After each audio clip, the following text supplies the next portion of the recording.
if a patient on medical aid comes and is under 5, the medical aid is not obligated to pay.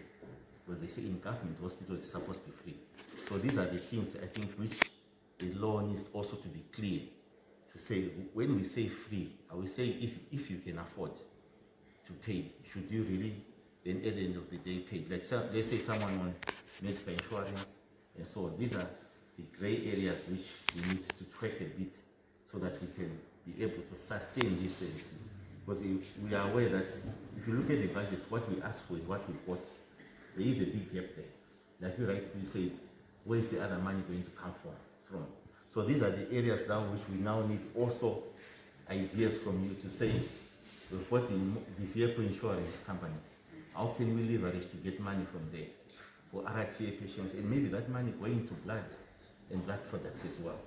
So these are the things which we have to really say, let's holistically look at this thing and see how we can sustain the services. We've seen that a lot of the budget is going to salaries, but the operational budgets, the capital budgets are shrinking. But at the end of the day, that is what defines the quality of a service.